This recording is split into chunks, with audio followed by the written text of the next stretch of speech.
Hello बच्चों, क्या हाल चाल है? कैसा है भारत, कैसा है हिंदुस्तान? कैसे हैं मेरे हिंदुस्तान के नौजवानों? क्या हाल चाल है? अब तो आपके दिल की धड़कनें बढ़ चुकी होंगी। अब तो आप अपने एग्जाम के करीब आ चुके हो बच्चों। डर लग रहा होगा, थोड़ा बहुत डर लग रहा होगा। एकदम डरने की जरूरत नहीं है। फुल कॉन्फिडेंस से जाना है, पूरा कॉन्फिडेंट होकर के, और एग्जाम देने में बिल्कुल कसर नहीं छोड़नी है। एक एक क्वेश्चन को आपने पढ़ रखा है, आप एकदम आराम से हैंडल करो। कूल काम होकर के बैठो एग्जाम में, रिलैक्स मन से सोचो, कॉन्सेंट्रेट होकर के सोचो। क्लास में सारी बातें डिस्कस की हुई हैं, ठीक है? तो आज मैं आपको कुछ और टिप्स देने वाला हूं, कुछ और इंपॉर्टेंट पॉइंट बताने वाला हूं, जहां पे आप एक topic breathing and exchange of gases, human physiology का ये भी एक इंपॉर्टेंट चैप्टर है, जहां से एक या दो क्वेश्चन आते ही आते हैं। आज मैं उन्हीं टॉपिक्स के बारे में बात करने जा रहा हूं जो क्वेश्चन के फॉर्म में पूछी जाती हैं। तो यहां पे देखेंगे हम लोग इस चैप्टर में breathing and exchange of gases, जिसका नाम है सिंपल मीनिंग। कभी कभी तो केवल स्टेटमेंट बेस्ड क्वेश्चन पूछे जाते हैं कि ब्रीदिंग और एक्सचेंज ऑफ गैसेस को रेस्पिरेशन से कैसे रिलेट करते हैं। तो वैसे अगर हम साइंटिफिकली देखें तो रेस्पिरेशन का मतलब क्या होता है बच्चों? रेस्पिरेशन को नॉर्मली लोग रिलेट करते हैं कि the process of taking O2 in and removing carbon dioxide is respiration. But वैसे अगर हम देखें फिजियोलॉजिकल पॉइंट ऑफ व्यू से, respiration means what? Biochemical oxidation. Biochemical oxidation of organic food और ऑर्गेनिक substances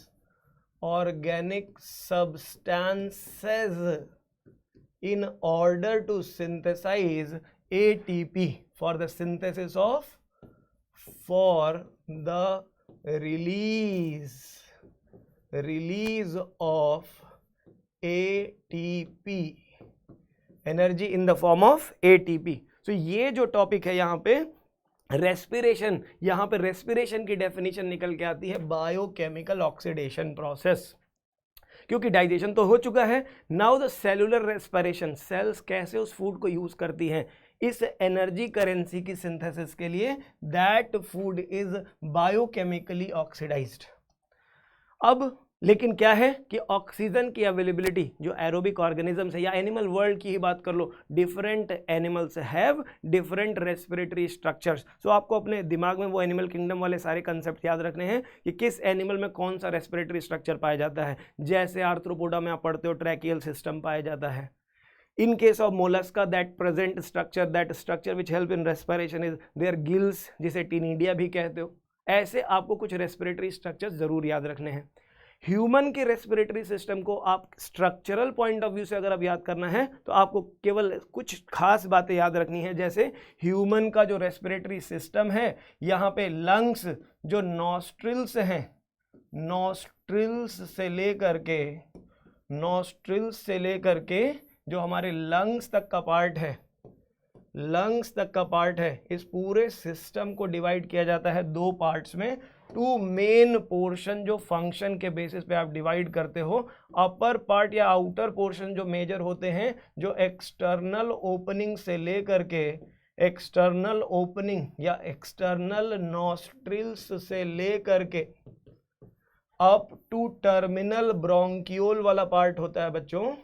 टर्मिनल ब्रोंकियोल का जो part होता है ये कंडक्शन जोन कहा जाता है। इसे हम क्या कहते हैं बच्चों? इसे कहते हैं कंडक्टिंग पार्ट, कंडक्शन पार्ट कहते हैं। This helps in conduction only. Respiration में ये गैसियस एक्सचेंज में हेल्प नहीं करता। और वही चीज अगर हम बात करते हैं हमारे रेस्पिरेटरी ब्रोंक्यूल्स, रेस्पिरेटरी ब्रोंक्यूल्स यहां से लेकर के लंग्स के एल्वियोलर रीजन तक, एल्वियोलाई तक, तो ये जो पार्ट होता है इसे हम कहते हैं एक्सचेंज रेस्पिरेटरी जोन। तो ये आपको याद करना है कि which part is respiratory, which part is conduction zone. ये एक मोस्ट इंपॉर्टेंट टॉपिक यहाँ का होता है। नेक्स्ट जो मोस्ट इंपॉर्टेंट पार्ट है यहाँ पे, नेक्स्ट जो मोस्ट इंपॉर्टेंट पार्ट है उसमें आप ऐड कर सकते हो mechanism of breathing, mechanism of breathing, mechanism of breathing बच्चों, breathing mechanism, ventilation mechanism which involves two processes, जिसे आप कहते हो inspiration, inspiration, inhalation, that air in, और expiration, expiration. So expiration means air out. तो ये जो पूरा ब्रीदिंग मैकेनिज्म है बच्चों, ये दो पार्ट में आप डिवाइड कर सकते हो। Inspiration in human is an active process, normal respiration, quite breathing, हम नॉर्मल या क्वाइट ब्रीदिंग की बात कर रहे हैं बच्चों, फोर्सफुल ब्रीदिंग की बात नहीं कर रहे हैं, नॉर्मल ब्रीदिंग की बात कर रहे हैं। और नॉर्मल ब्रीदिंग की जब हम बात कर रहे हैं तो यहाँ पे केवल inspiration is active process but expiration is passive process. और यहाँ एक्टिव और पैसिव रिलेटेड है एनर्जी इनपुट या मसल कॉन्ट्रैक्शन से। सो आप इंस्पायरेशन में देखते हो ये एक एक्टिव प्रोसेस है, यहाँ पे हमारी diaphragm muscles, diaphragm muscles contract करती हैं, जिन्हें हम फ्रेनिक मसल्स कहते हैं, फ्रेनिक मसल्स कॉन्ट्रैक्ट करती हैं बच्चों। तो यहाँ पे याद रखना diaphragm muscles contracted, contracted, contracted. ऐसे में क्या होता है, हमारा जो चेस्ट का केज है, आप देखो ये जो हमारे लंग्स का केज या चेस्ट केज अगर हम बात करें तो ये देखो, ये अगर मैं डायफ्राम एज्यूम करूं और डायफ्राम को एक्सपैंड कर दूं डाउनवर्डली तो क्या होगा, इस एक्सिस एंटीरियर और पोस्टीरियर एक्सिस पे वॉल्यूम इंक्रीज हो जाएगा। तो the volume will increase antero posterior axis. और वही चीज अगर मैं क्या करूं, अगर मैं इस साइड से इंक्रीज करूं, इस साइड से इंक्रीज करूं, कैसे, external intercostal muscle, external intercostal muscle, external intercostal muscles contract करेगी बच्चों। तो इस मसल के कॉन्ट्रैक्शन से क्या होता है, यहाँ पे जो चेस्ट कैविटी है, डॉर्सो वेंट्रल एक्सिस, जो हमारा वेंट्रल और ये डॉर्सल अगर मैं मान लूं तो डॉर्सो वेंट्रल एक्सिस, हमारा जो चेस्ट केज है वो डॉर्सो वेंट्रल एक्सिस आगे पीछे से ऐसे एक्सपैंड कर रहा है। तो अगर मैं बात कर रहा हूं डॉर्सो वेंट्रल एक्सिस पे इंक्रीज करेगा तो यहां पे भी the overall result will be increase in volume and decrease in pressure. और जब प्रेशर डिक्रीज हो जाता है तो एटमॉस्फेरिक एयर, जहाँ पे प्रेशर 760 था, लंग्स के अंदर का प्रेशर 758 हो जाता है बच्चों mmHg, और एयर नॉर्मल ब्रीदिंग में इजीली एंटर कर जाती है। सक्शन पंप मैकेनिज्म काम करता है, यहाँ पे high to low air movement होती है। तो the process here is known as inspiration, air in. और जस्ट अपोजिट पैसिव की बात करता हूं मैं, तो यहां पे हमारी diaphragm muscles, diaphragm muscles and additionally मैं बात करूं यहां पे हमारी external intercostal muscle, external intercostal muscles क्या हो जाती है, ये दोनों रिलैक्स कर जाती हैं। Both of them are relaxed. जैसे ये रिलैक्स करती हैं, volume decrease, pressure increase, air out. बहुत ही simple concept but most important question है ये, इस पे आपको तैयारी करके जानी चाहिए। This is one of the most important part. Respiration में एक और टॉपिक आपके लिए इंपॉर्टेंट है, जहां पे आप बात करते हो किसकी, respiratory volumes, respiratory volumes and capacities की। सो रेस्पिरेटरी वॉल्यूम्स में हम मीजर करते हैं स्पाइरोमीटर इंस्ट्रूमेंट से। तो स्पाइरोमीटर का इस्तेमाल करते हैं बच्चों, इसे रेस्पाइरोमीटर भी कह सकते हो। 3 तरह के वॉल्यूम जो हम इससे मीजर कर सकते हैं वो हैं ये, इनमें से टाइडल वॉल्यूम, एक है इंस्पिरेटरी रिजर्व वॉल्यूम, एक है expiratory reserve volume. These 3 volumes we can measure by the help of spirometer. Fourth volume है रेजिडुअल वॉल्यूम, जिसे हम मेजर नहीं कर सकते। वैल्यूज बच्चों याद रख सकते हो, टाइडल वॉल्यूम पर ब्रेथ इज 500 ml। IRV की अगर मैं बात करता हूं, it is approximately 2500 to 3000 ml। ERV की वैल्यू जो है बच्चों वो है 1000 to 1100 ml। और लास्ट में residual volume is 1100 to 1200 ml। ये आप वैल्यूज याद कर सकते हो, इस पे क्वेश्चन पूछे जा सकते हैं। और इनसे रिलेटेड कुछ ऐसे भी क्वेश्चन है जो इनसे कैपेसिटीज से पूछे जा सकते हैं। कैपेसिटीज, रेस्पिरेटरी कैपेसिटीज, मोर देन 1 वॉल्यूम्स को सम कर देते हैं बच्चों। A, B, C, D, E, 5 type की कैपेसिटी अगर मैं आपको बताऊं यहाँ पे, तो first is called IC, second is called EC, third is called FRC, functional residual capacity, vital capacity, total lung capacity. Most important question है FRC एंड VC, इसे आप रट के जाना, इसे जब भी एग्जाम में जाना इन दोनों को रट के जाना, ये मोस्ट इंपॉर्टेंट क्वेश्चन है बच्चों। और इनकी वैल्यू IC इधर से when we sum up more than 1 lung volumes, capacity की वैल्यू आती है IC is equal to 1 + 2, EC is equal to 1 + 3, FRC is 3 + 4, VC is equal to 1 + 2 + 3 and TLC is equal to 1 + 2 + 3 + 4. All total volumes summed to form total lung capacity. तो ये बहुत ही आसान सा topic है, लेकिन इस पे क्वेश्चंस आपके बनाए जा सकते हैं। नेक्स्ट पार्ट जो इसका मोस्ट इंपॉर्टेंट है that is oxygen haemoglobin dissociation curve. Oxygen haemoglobin dissociation curve, dissociation curve.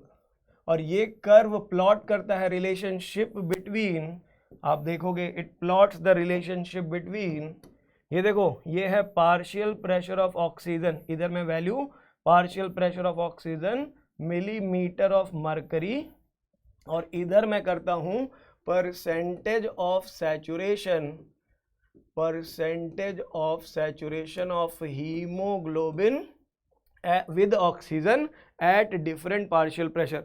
अब पॉइंट यहां पे हमेशा याद रखना है, under normal condition, normal physiological conditions का मतलब हो गया कि पीएच ब्लड का नॉर्मल है 7.4, एल्कलाइन पीएच होता है। बॉडी टेम्परेचर जो है बच्चों वो नॉर्मल है 37 डिग्री सेल्सियस। अगर हम बात करें PCO2 भी नॉर्मल है, बाईफॉस्फोग्लिसरेट BPG भी नॉर्मल है, H+ आयन की कॉन्सेंट्रेशन भी नॉर्मल है। इफ एवरीथिंग इज नॉर्मल, तब ये कर्व जो होता है हमारा बच्चों, ये सिग्मोइड कर्व होता है, एस शेप्ड कर्व होता है। ऐसे आपको बस इसको याद रखना है, सिग्मोइड कर्व। अब सारी कहानी बस ये ध्यान रखनी है आपको कि इस कर्व का जो नाम है बच्चों, इस कर्व का जो नाम है वो है ऑक्सीजन हीमोग्लोबिन डिसोसिएशन कर्व। ये देखो ये मैक्सिमम सैचुरेशन है, मैक्सिमम पार्शियल प्रेशर। मान लो सपोज करो ये 95 to 97 mmHg ऑक्सीजन का पार्शियल प्रेशर है, ये 95 to 97% सैचुरेटेड है, मैक्सिमम पे मैक्सिमम सैचुरेशन है बच्चों। तो maximum concentration of oxygen, maximum partial pressure of oxygen and maximum saturation. अब पॉइंट ये है कि जैसे जैसे चीजें बदलती हैं, मैंने क्या कहा, कंडीशन जब तक नॉर्मल है तब तक ये कर्व नॉर्मल है, सिग्मोइड है। लेकिन जैसे ही कंडीशंस फैक्टर्स चेंज होते हैं, this curve can be shifted to इधर लेफ्ट और राइट साइड। बस याद ये रखना है आपको कि it can shift to left, ये देख right, it can shift to right और it can shift to left. Condition ध्यान रखनी है, शिफ्ट टू राइट हमेशा कब होगा, increase CO2, increase temperature, increase BPG, increase H+ concentration but decrease pH। आप इसको रिलेट कर सकते हो, H+ इंक्रीज होगा, एसिडिटी बढ़ेगी, एसिडिक एनवायरनमेंट बढ़ेगा तो pH कम होगा। तो all these conditions favour the curve to shift towards right side. Right side shifting का मतलब क्या होता है कि O2 और HB का डिसोसिएशन बढ़ जाएगा। क्या बढ़ जाएगा बच्चों? डिसोसिएशन बढ़ जाएगा, सैचुरेशन कम हो जाएगा। और वहीं पे हम बात करते हैं शिफ्ट टू लेफ्ट साइड, जो ये शिफ्टिंग हो रही है, तो लेफ्ट जस्ट अपोजिट कर दो आप, मैं यहीं लिख देता हूं, ये शिफ्ट टू राइट का, शिफ्ट टू लेफ्ट का।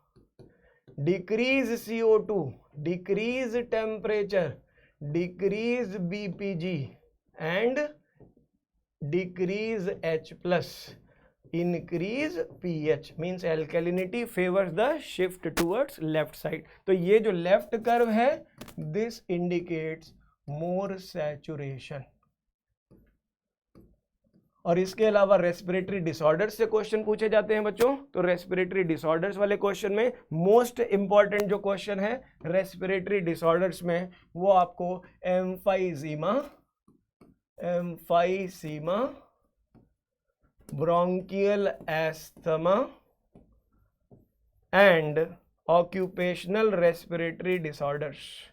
occupational respiratory तो emphysema is a chronic disorder related to cigarette smoking। excessive cigarette smoking will lead to loss of elasticity, loss of elasticity of lungs. Lungs की elasticity loss हो जाती है। Reduced surface area, reduced surface area, surface area reduce कर जाता है बच्चों lungs का, और इलास्टिसिटी जो होती है वो लॉस्ट हो जाती है। Chronic cigarette smoking. Asthma is a kind of allergic disorder, allergic disorder which is also related to the wheezing, the sound production due to inflammation of